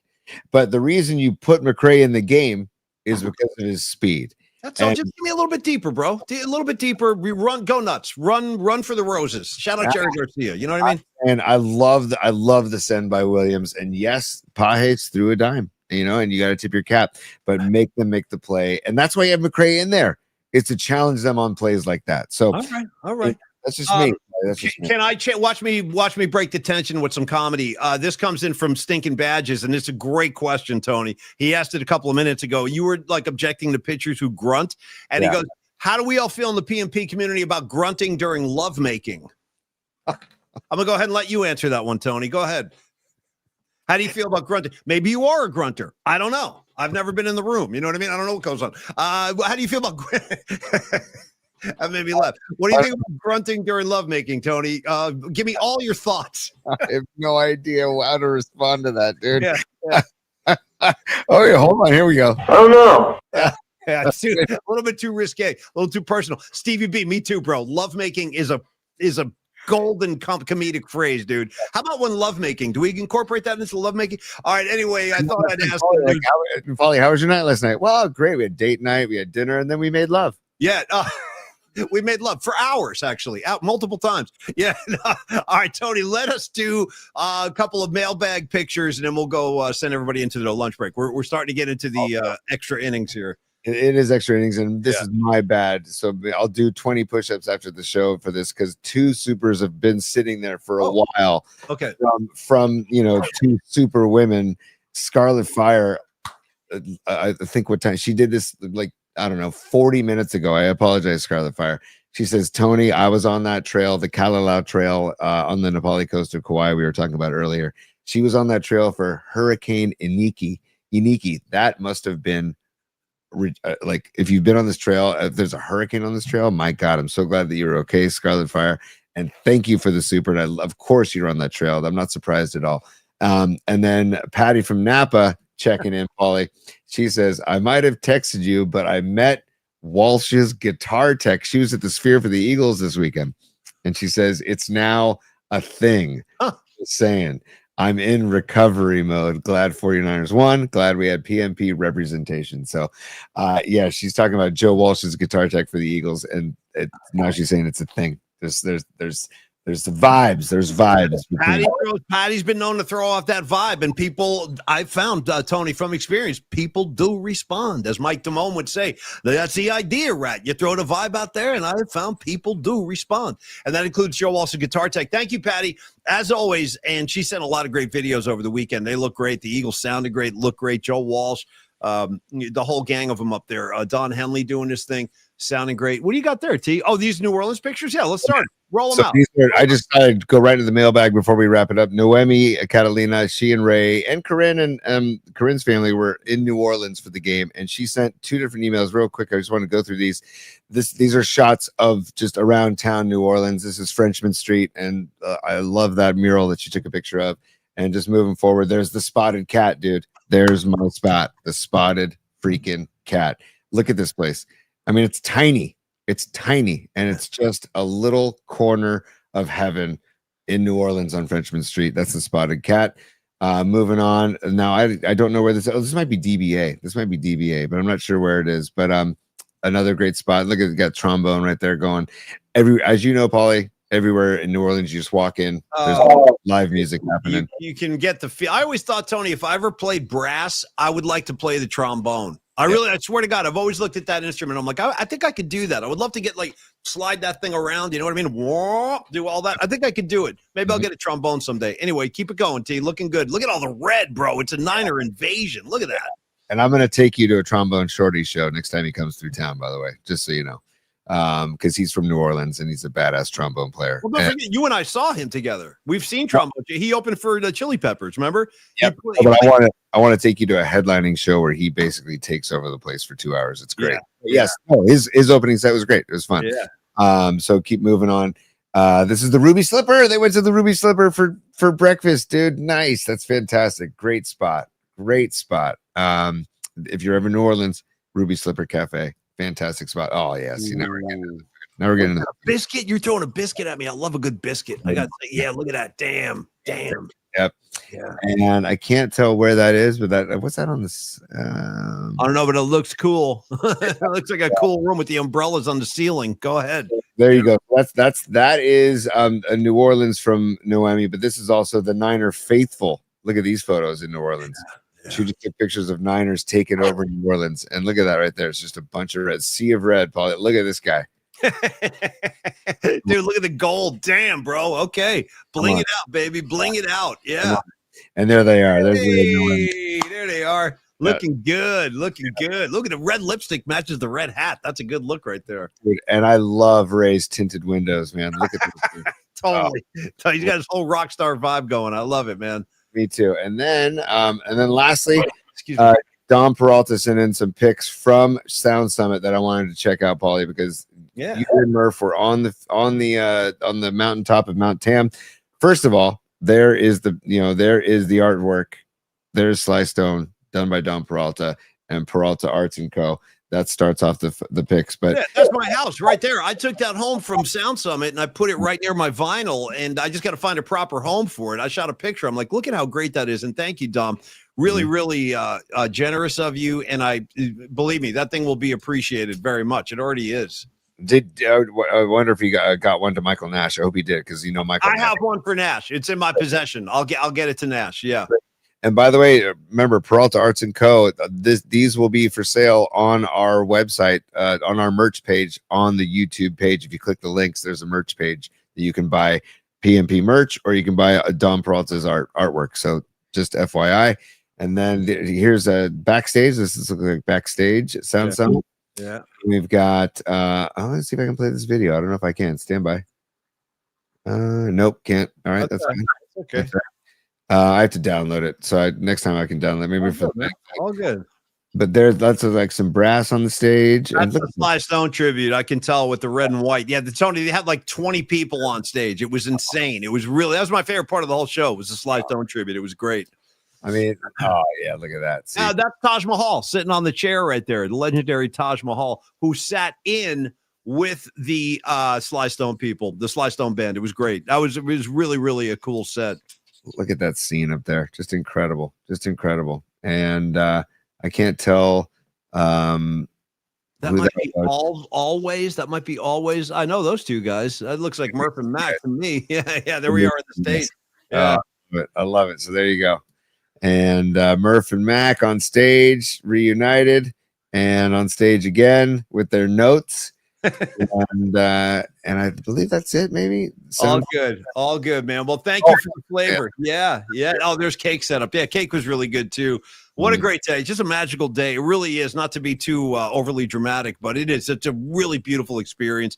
Tony's been to a bunch of them. I've done them every year with Murph, and can't wait to do it again next year. Stevie B, glad you had a good time. And Dom, great to hang yesterday, or on Saturday rather. And Tony, let's get out of here because we got to get another phone call. KRON's coming strong, and they're not letting us go. They're not the guy's relentless.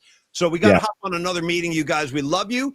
Patty, Dom, Scarlet Fire, James Lazat, Patty from Napa. I say that twice sometimes. Stevie B, Robot Centaur, Rags, on it goes. Yes, Steve, what do you got real quick? Three things real quick. Longbridge Pizza, thank you for being our first sponsor ever. Support the Vibe Tribe. Become a member of the Vibe Tribe. Go to Longbridge Pizza, 2347 3rd Street in the Dog Patch, or order online, longbridgepizza.com, Neil Donardi and Andre and Steven and Gabino. They will all take great care of you. And shout out to Andrew and his newborn baby up in Tahoe. And then also we love Don Peralta and Stellar Design. And I'm sorry, Stellar Design. Jeez, I'm getting my You're good. No, you're all good, dude. I love Brian Piccolo. I love Stellar Design. Go ahead, Tony. No, I'm saying get in touch with Dom, Stellar Design. We talked about the Goha Leaf Care. We've talked about New Rava with the epileptic seizures and the work they're doing there. And the Baller Cam. These are all products that Stellar Design has been designed and produced. So get in touch with Stellar Design if you want. You can contact Dom Peralta. You can give him a text or call 650-796-3144. Or you can email Dominic at stellar.design. Paulie, and lastly, because Rags asked for it in the chat, he wants me to do the wow one more time. So my kids are I listen, that could be interpreted in a variety of ways. It looks very risque. I know what you're doing, but you guys feel me? You know what I mean? It's just like something Prince would have been doing on stage with a lot of like subliminal undertones there. But anyway, Tony, yeah, sure. The wow hand signal. You guys do the hand signals. I'll just run my mouth. Rags has the T3. Tony's bringing the wow, and I'm bringing just the standard, hey, how's it going? All right, Tony, so let me say again, that thank you to everybody for joining us today. You know how much we love you guys. We have, by the way, last little note of the day, we are working on another get-together, another public event. We'll have information on that very, very soon. But in the meantime, Tony and I got to go put some fires out at KRON. I'm just kidding. It's all good over there, but we do have another appointment we got to get to. Love you guys. We'll be back tomorrow, Tony, at 11 a.m. We'll do it again tomorrow at 11 a.m. Enjoy Monday Night Football. I hope your Raiders deliver for you, Tony. Yep. And KRON 4 Plus, the app on your smart TV, Roku, Fire Stick, or Apple TV. Check us out on the video on demand or every night at 11:30 p.m. Hey, Creative Tony, I'm going to end this show and I'm going to call you on the phone in like 10 seconds. We got to just do a little pre-thing before so let me call you in like right away. Hey, thank you guys so much. Humdinger, always a pleasure. Patty, you rule. Lily Merchant, oh, it was great to see you. All right, you guys, we'll be back tomorrow at 11. Enjoy Monday Night Football. Go Giants in the desert. Kaiway Star, get it done, baby. Get it done. Lower that ERA from 7 to 6 if you could. And we'll see you tomorrow at 11. Peace, everybody. Class dismissed.